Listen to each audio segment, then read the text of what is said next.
When SMT5 first released in 2021, I named my review for it, Shin Megami Tensei 5 is a god game. While a very easy pun to make, I still genuinely meant it. I adored everything the game did, even if I still had problems. And as I predicted in that video, though I don't think it was that hard to see coming, Atlus has released an enhanced version of the game that brings it to every platform, adds new gameplay mechanics, a brand new story campaign, a new area to go with it, and of course, a brand new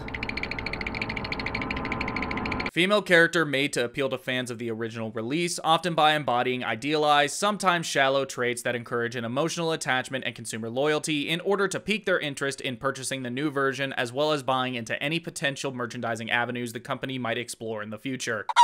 A formula as old as the SMT name is in the West, it seems as though Atlus might finally be leaving this release model behind for Season Pass-style DLC.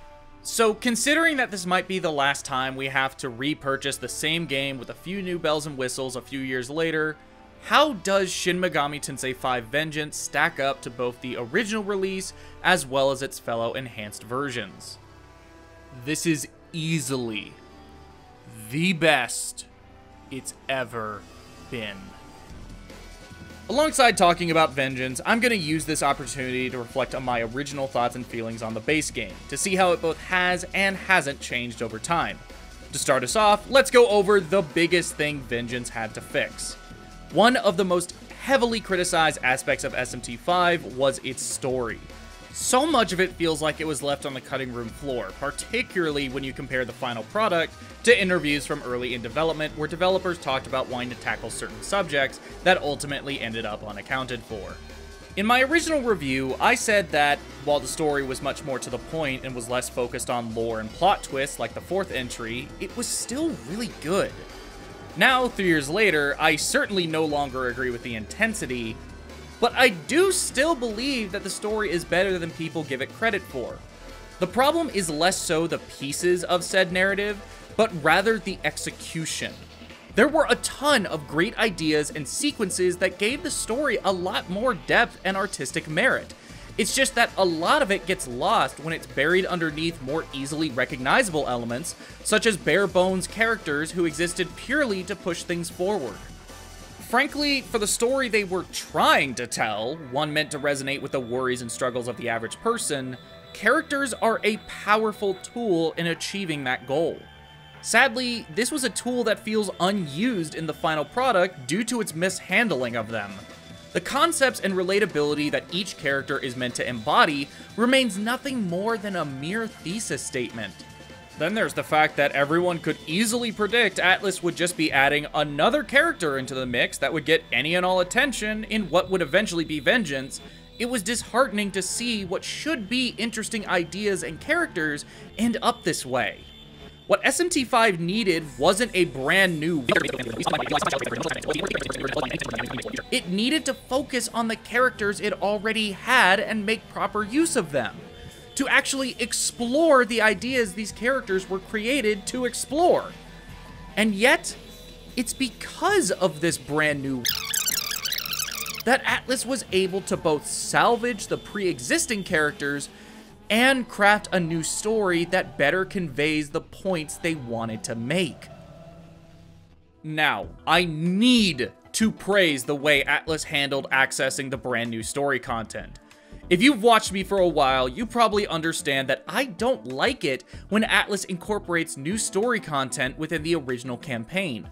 While it seems natural in theory, oftentimes the difference between the new and old content is very noticeable, making the additions stick out like a sore thumb.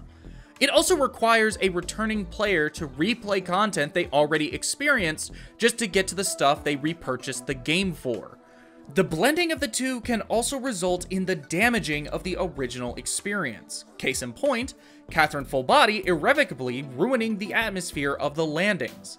Vengeance takes a less tread path, separating the original campaign, now known as the Canon of Creation, from the new one known as the Canon of Vengeance. This allows both campaigns to stand on their own without the intrusion of the other, whether for better or worse. Much like with the original, the new story starts off very gameplay-oriented, with only a few bits of story present in the first area. While there are some key differences when you compare both versions of the plot in Minato, things still don't really start until after you arrive back in Tokyo. And man, when the plot changes from the original, it changes. Entire scenes are reworked. Previously minor plot points are reincorporated and made much more important. Characters are actually given something to do that causes them to actually develop. New plot threads are introduced that better convey and reinforce the themes of the game. There's still some problems, such as the undercooked world building, but the parts that matter most are better than ever. In the canon of creation, the only main character that felt like they had any kind of development was Dazai, even if it was executed in a rushed and unintentionally hilarious fashion. Meanwhile, characters like Aogami, Tao, and Atsuta felt like nothing. Characters like Kansu would steal the show in their introduction, only to fall by the wayside immediately after. And characters like Miyazu literally didn't exist. Yet in the canon of Vengeance, it feels as though everything has flipped. Dazai, while still a character, gets the least amount of development when compared to everyone else. Kansu is actually important in the main story, though the way he's introduced into the plot is underwhelming when compared to his original scene. Miyazu feels like a real character who serves a real purpose. I genuinely really like Atsuta now that he does so much more than be an accessory to Koshimizu, and Tao stands side by side with Yoko as the best characters in the game, and potentially two of the best alignment reps the series has to offer. Which, by the way, I was surprised that they went back to having your choices throughout the game determine the ending you get. I was saying things willy-nilly, expecting it to be a simple option at the end, only for that to not be the case at all. Speaking of Yoko, I feel like there is not enough I can say about her. She is, without a doubt, the best enhanced version Atlus has ever done. In the past, there have been plenty of characters that felt like good additions, but none of them ever felt as quintessential to the main cast like this. Kasumi is a solid character with a good story, but she never really felt like she blended in perfectly with the Phantom Thieves. Ren is another great character whose story is one that could only be told through the context of Catherine, yet their mere presence actively detracts from any playthrough that isn't about them. Alex looks nothing like any other character in the game that overhauled its art style in order to make her look remotely like she belonged. Meanwhile, Yoko Hiramine feels like an integral but missing piece of SMT5. Not only does she actually look like she belongs here, but she actively enables and brings out the best in each character, both on a development level as well as a quality level. Tao especially benefits from Yoko, seeing as the two are foils, contrasting and complementing each other, while also making sense as to why these two would be friends and want to hang out. Yoko is also just incredibly likable in her edginess. Nothing in the game endeared me to her more than her random tirade about cars. She's like a 14-year-old who just broke up with her first boyfriend and is acting like what she thinks an emo kid is. It's so unintentionally hilarious, and I unironically love her for it. However, none of this means the new story is the best ever told in the series. There are still one or two plot holes, plot contrivances that aren't set up well, and a few characters that are still underdeveloped. Aogami, for example, I feel still needs more of a tangible purpose than just being the reason you can transform into a Nahobino. Yakumo and Nua also get shafted, which, while I'm willing to make that sacrifice, I'd be lying if I said I wasn't upset by it. The canon of Vengeance itself is not perfect, but as with everything else, it is a marked improvement upon the original in most ways. While there are certain standout moments from the original campaign I mourn the loss of, I'm more than willing to let these incredible isolated scenes go in favor of a better whole. I don't know if I've ever talked about this on the channel before, but I loved SMT5 so much, I went out of my way to 100% it, not counting the Day 1 DLC. To me, the exploration in that game was absolutely amazing. I squeezed every little bit of enjoyment out of it and saw everything Dot had to offer. So when I say that the over 50 changes and additions make a genuine difference and helped revitalize my previously quenched desire to explore this world, believe me. Magatsu rails, for example, act like the netherworld equivalent of roller coasters, either taking you to brand new locations or offering shortcuts around each area. I found they came in the most useful when I was doing side quests or trying to get to a specific point that didn't otherwise have a leyline fountain nearby. However, while I think it's better implemented than, say, the grappling hook in P5R, I still feel as though it falls short of its full potential in two specific ways. One, most of the new areas that Magatsu rails take you to are basically small islands that you can see the entirety of before you even get off the rail. Two, when you jump on a rail, what you're actually doing is watching a cutscene. You're even given the option to skip the animation. While they're a ton of fun to watch, and I rarely found myself skipping them, I really wish there was more interactivity with it. Imagine a scenario where you can only get to a certain area by riding a specific Magatsu rail and jumping off of it while grinding over that spot. Or maybe you took the wrong rail and you pushed the stick in the opposite direction to immediately turn back around.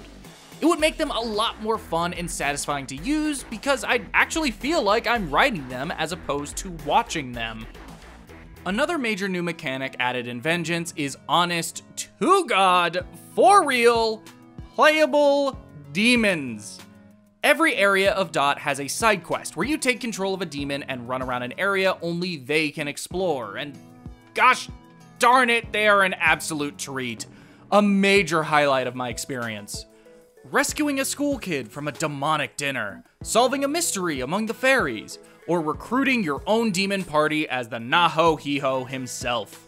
Disappointingly, each one ultimately boils down to you wandering around as a small demon, talking to other demons, and interacting with the environment. But the writing of each one more than makes up for it.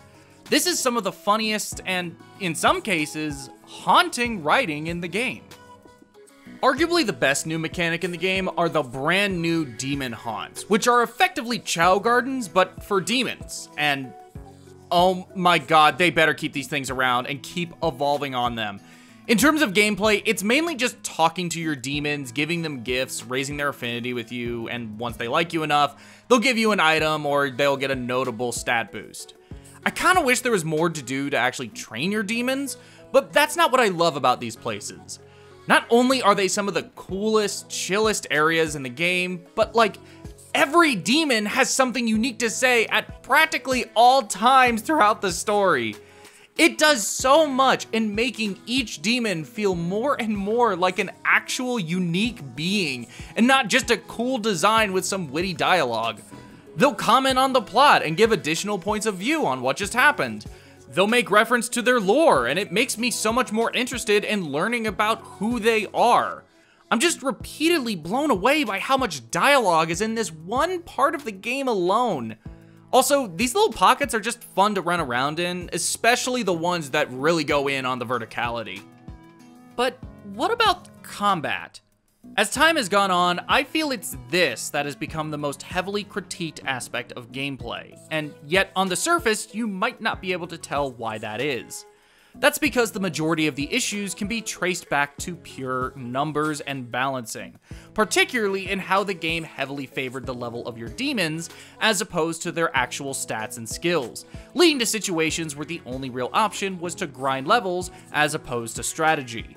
During my time with the original release, this wasn't something that really affected me negatively, though in retrospect it is quite obvious. Thankfully, Vengeance rebalances the game so that you can actually strategize in order to take down high-level enemies. Frankly, even as early as the fight with the Hydra, this rebalancing is noticeable. Overall, the game wasn't necessarily harder or easier, but it did create a nice contrast that helped make the game feel meaningfully different. Unlike the original release, I never felt like any boss fight was nothing but a damage sponge. When it comes to the issues I had with the original game, some problems, like the nerfing of insta-kill spells, I don't feel anywhere near as passionate about as I once did. While other ones, like making buffs and debuffs single target while also introducing multi-target variants, I'd still find to be annoyingly needless. If I had any new issues when it came to combat, it'd probably just be a few things I found a little disappointing. Fusion spells are frankly nothing more than another kind of Magasuhi skill, while the new Nahobino form is really just a design change that only affects how you look and certain animations. I love the idea of your energy weapon changing from a sword to a whip, so it's disappointing to me that more unique skills don't take that into account. There are only so many that use the sword. I think it's reasonable for there to be a secondary variation where you use a whip instead. Also, why can't we toggle between the two forms on New Game Plus? It's New Game Plus. It shouldn't matter what we look like. Sadly, one of the mechanics I was most excited for, innate skills, I found to be underwhelming. The concept is really neat, and I'm sure there are some you can get a ton of use out of, but the further into the game I went, the more they started to blend together before ultimately fading into the background. It's a great idea for a mechanic that I hope is brought back in the future, but as is, I think their execution ended up feeling half-baked. Everything else with the game, I think either has been fixed or is just as great as it always has been. The rough performance of the original release is no longer an issue, assuming you play on a system that isn't the Nintendo Switch. The graphics and art direction are sharper than ever, and it all runs at, from what I can tell, a rock-solid 60 FPS on the PlayStation 5. Personal taste aside, I still think there's an argument to be made that this is the best looking game Atlus has made yet. The use of miracles and essences might be my current favorite way of building your character in any SMT game, especially now with the ability to turn off certain miracles that otherwise might be too powerful. Now, I had to save the part I had the most to say about for last. Easily the biggest draw when it comes to new gameplay content in Vengeance is a brand new district of Tokyo to explore. Much like with the 4 original areas, Shinjuku can be described as a sort of looping hallway with a lot of Xenoblade-esque level design. The map blends a traditional overworld with a tense atmosphere and the satisfaction of dungeon crawling. This area also contains some of my personal favorite imagery in the game, whether it be the giant coral-like pillars in Shinjuku Gyoen, the wide open field in the Shinjuku First Block, or the Tokyo government building. It feels like a really solid mix of the openness of Minato and the tighter, cluttered spaces of Choda. And thankfully, these claustrophobic city streets are much easier and less confusing to maneuver around than the ones in the latter ingredient. What I found really surprising is just how long this section of the game ended up being. Not only does it contain the most amount of story in the canon of Vengeance, but in terms of how much land you'll be crossing, it's really incomparable to anywhere else. Despite all this praise, however, I'd still have to say it's only my second favorite area in the game. This isn't to say Shinjuku isn't good enough or designed well enough, rather just that the final ward of Tokyo, Taito, is just such an incredible experience that, to me, it sets a bar so high it would be hard to match or surpass given what purpose Shinjuku is supposed to fulfill. Unlike every other area, which are effectively hallways with varying widths, Taito is more of a rectangle that encourages a non-linear approach to what should be linear design. Your only goal is to collect 3 keys to the final dungeon by defeating 3 bosses, but you can fight them in any order you want. This is complemented by the complex, layered level design. While everything is super close together, it's all broken up and separated by varying heights and obstacles. You can't just run to the exact spot you want. You have to find the right pathway to get there. It's like they took the hallway design and proceeded to overlap it with other hallways, raising them up and down, curving them around corners, ultimately creating a giant maze that on the surface looks simple, yet is actually one giant puzzle in of itself. The only story that happens here is your arrival, the boss fights, 1 or 2 encounters with the main cast, and your eventual exit. Taito is the natural escalation of difficulty when it comes to dungeon crawling in SMT5. After tens of hours of exploring linear yet wide spaces that branch off, your new challenge is to explore this same kind of complex level design in a completely open environment, where you can't simply head in one direction and know you'll make progress. It's a test of your understanding of how Dot works. This comes in contrast to Shinjuku, where the story is much more common and the area is designed to accommodate that unraveling narrative, while also acting as a slow introduction to Taito's non-linear play. Coming off of exploring Minato and Shinagawa, the former having you literally go from the southernmost part of the map to the northernmost, while the latter has you spiraling your way outwards, Shinjuku starts you off exploring more of those wide corridors, complete with a life-sized Mara encounter that makes me rethink how I imagined every encounter with it in past games. Along the way, you come across various branches that take you in a different direction, or obstacles that require you to get creative. But ultimately, these aren't really massive diversions. They're just places to put rewards for exploring and side quest objectives. However, soon after you meet a very trustworthy man halfway through, these branches start to connect back to each other, giving you more options for how you want to move forward towards your next objective. Do you take the shortest route possible? Or do you go a different way to try and avoid the giant demon you might not be able to take down? Do you look for a Magatsu rail that takes you to another part of the block that you didn't know about, also leading to your objective? Kabukicho is even designed in a similar fashion to Taito, presenting you with tons of points of interest separated by obstacles and verticality that requires you to figure out how the developers think in order to get there. It plants these seeds of non-linearity in your head that makes you reconsider how you explore the level ahead of you. All of this being broken up by cutscenes that display the story at its best. Shinjuku is not my favorite area in the game, but I do think it's the best one. It finds a way to blend large portions of the narrative with a natural transition in how you approach the world. This is SMT level design at its best. Frankly, I think that's just the best way to describe this game. This is the best Shin Megami Tensei 5 has ever been. It's the best I think any of Atlus's enhanced versions have been. Hell, hot take, I think in a lot of ways, it's the best an SMT game has ever been. I loved the original SMT5. While I've certainly reevaluated my opinion on it as time has gone on, I still consider it to be one of the best games in the series. There was a small part of me that wondered whether I was simply nostalgic and that I wouldn't feel the same if I played it now. But after Vengeance, I feel as though my love for the game has only solidified. As of right now, Shin Megami Tensei 5 Vengeance might be my favorite Atlus game, period. It retained everything I loved about the original, while fixing all of its major problems. It's not perfect, not by a country mile. Hell, I don't even necessarily think it's the best one in an objective sense. But it is my favorite. Maybe. I don't know. Let me sit on it for a bit. Check back in a couple of years. Nice to meet you, huh?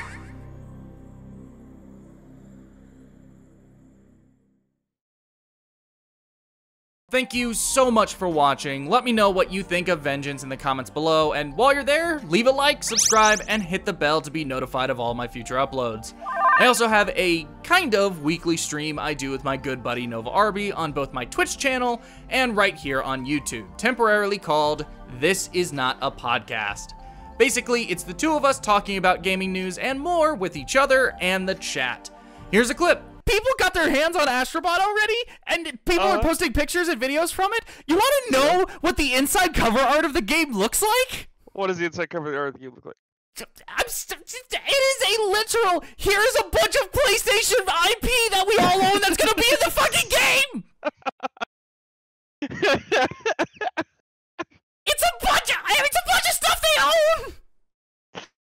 And he's like, we don't have any fucking IP! Fuck you, you do! You're just ignoring them! For the time being, it's a work in progress, but I got some stuff planned for it that hopefully I can implement toward the end of the year. I hope you all have a good day. I'm gonna go work on a few videos I have planned for November that I'm really excited about. Bye-bye.